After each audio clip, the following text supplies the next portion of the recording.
What's going on, guys? We have a fun video for you. We're going to be reviewing the Oura ring today. Most of you guys have probably heard of this. If not, it's a fitness and sleep tracking ring. Kind of like a Fitbit, but maybe a little more advanced. Yeah, I would definitely say more advanced. And we've had it for about 6 months now, at least. So we've traveled with them. We've obviously done workouts. We've slept with them. We've done everything you're supposed to do with a tracker. First off, aesthetics. F-. This thing is disgusting looking, right? It's not that bad. It's really bad. It's like 3 times the size of a normal wedding ring. Well, if you look at the older versions, those were are worse. A lot more clunky. But this is, it's thicker.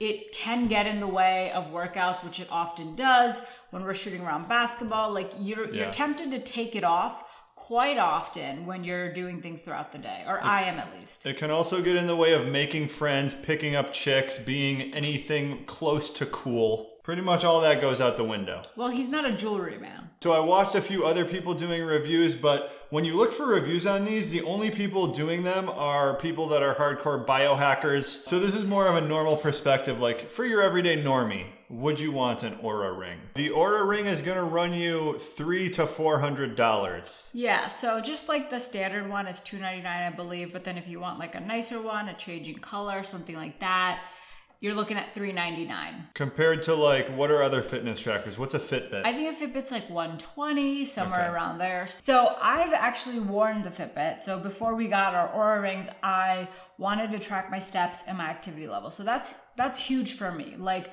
I would prefer to know how much activity I'm doing during the day as opposed to my sleep, because sleep, I generally get really good sleep without trying. And then activity, it's easy to be just sedentary. It's easy to just sit around if you work at a desk or you work from home. So tracking my steps was crucial and I loved it. And so I had a Fitbit for a while. And after comparing the two, I would definitely say the Oura ring is a lot more accurate in terms of step tracking and even caloric burn, if I'm putting them on a scale of like most accurate to least. Okay, so it comes with an app. In the app, there's basically 3 quadrants that it's broken into. You got Readiness, which this is like the composite score that they're coming up with based on all the factors that it's tracking. There's the sleep tab, which I would say is the most useful. It's tracking your sleep, like it tells you how long you slept total, how long it took you to fall asleep, how much REM sleep, deep sleep, light sleep, all of those. But then you kind of question, like, how does it know this? How is it getting accurate info on that? The amount of times you wake up in the middle of the night. So if you're someone who frequently does that, like myself, I get up to go to the bathroom a lot. It gives you like a graph. Yeah, it lets you know. It tells you your sleep stages in a graph. And then it also has the activity tab, which is steps, how much time you spend with like an elevated heart rate, a moderate heart rate, a low heart rate.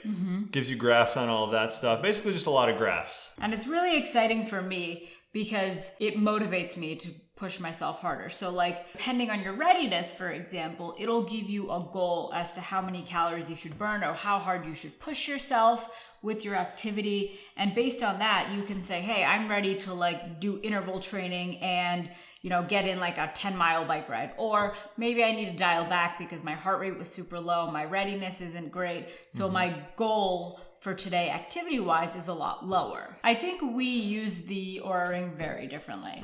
So you look at the readiness as like you use it to demotivate yourself, I guess? No. So I look at the readiness score and then I try gauging myself and how accurate I feel the readiness score is. Right. So when I wake up in the morning, I'm always kind of feeling like, is this a good day? Is it a medium day? Is it a bad day? And the readiness score that it gives me is generally pretty close to what I'm feeling. So I think there's something to it. And I do the same thing, but it's never like made me less motivated. So like if I feel really ready, but it does give me like an 80 something for readiness or a 70 because we traveled or I ate really late at night, then I'm still going to push myself. But yeah, it can be a negative thing if like, because Matt's gotten 60s before.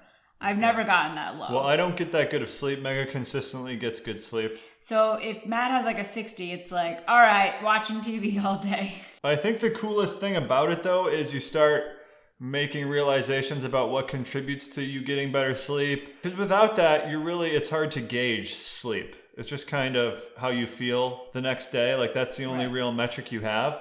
But having some hard data, whether it's, how accurate it is questionable, is still kind of nice. The main thing that the biohackers like to monitor, which this does, which I don't think any other fitness tracker does, there's probably some, but most of the fitness trackers don't tell you your heart rate variability. You can read more about heart rate variability, but essentially it's like a big indicator of health. If you make dramatic changes to your diet, to your sleep schedule over the course of a month and your heart rate variability goes up, it's likely that those changes are having a positive impact on you. So you can get like some pretty good info on that type of stuff. And a generally more active person or someone with an active history, so like Matt was a college athlete, is going to have a higher HRV, heart rate variability, than I would day to day. When I got the app at first in the Oura Ring, I didn't know what HRV was. So I did some research on my own, but even if you just click on it, it'll pop up and tell you like when a person's relaxed, healthy heart's beating rate should be this to this, and yours might be from here to here and why it would be there. Within the app itself, you get a lot of info just by like tapping on, body temperature, resting heart rate, and it gives you a good idea of where it should be and why. It's pretty informative in itself. It's a well-developed app, I would say. I'd say everything about it is awesome. The only thing I question, which I question everything, is like how accurate is the data. So, review. I guess I want to give it a score just to like kind of let you guys know what I think of it. Total arbitrary score. Yeah, totally arbitrary. So, would I buy it again? I guess that's the best thing, right? Would I buy it again? What I would do, knowing how this thing works now, is I would actually look at specific sleep tracking tools. I think there's some pads that go under your pillow. There's like a bunch of different stuff. So to me, the only real value obtained from this is the sleep tracking. So if there's something for cheaper than this or the same price that is more accurate for sleep tracking, I personally would go with that. I don't need the fitness tracking, like I never had a fitness tracker. I don't really care about it that much. The fact that I have to wear this all the time is a negative to me. So if there was something that just went under your pillow and it was a nighttime only thing, I would say that's better. But overall, like, it's pretty cool to have. It tracks a lot of data that you can then go back and look at. My favorite part, or my most used part, is the activity level. So would I buy it again? 100% yes. Because from my experience, and I've only used the Fitbit, it's a lot more accurate. It gets in the way when I'm lifting, and it can get scratched up and stuff. So that I'm a little conscious of. But aside from that, I like that it says you're in high level, you're in medium level, you're in low level of activity. So when I'm shooting around basketball, I'm high and I'm excited. Like I get super pumped when I'm like, I had 5 minutes of high level. I share with Matt and it motivates me. The Fitbit doesn't really give that.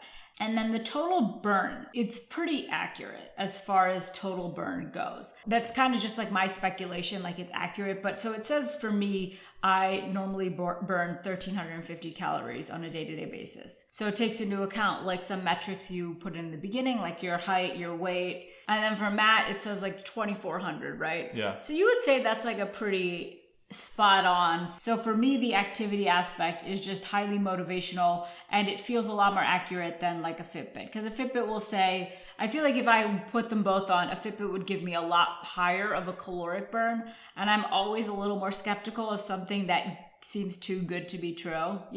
Like did I actually burn 500 calories or was it actually just like 175, For that purpose, I would buy it again, and I don't know. Rating it is hard because what am I rating it against? I don't know, like a 7 out of 10. I wouldn't highly recommend you run out and get it because a Fitbit is a lot more reasonable. But see, the value of a Fitbit to me is $0. Like I don't care how many steps tracking, I get. Yeah. The only value, if you want to know about your sleep, so the person it's the best for is someone who wants a fitness tracker like a Fitbit, the step thing, and they also want to know about their sleep. If you're one or the other only, then this probably isn't the best for you. But again, I would still buy it 100%. I still love You'd buy it again? Yeah, I would for sure. So let us know down below if you have one, what your experience with it is. Give it a rating. Or if you have another tracker that you think would probably be better suited for someone like us. All right, guys, see ya.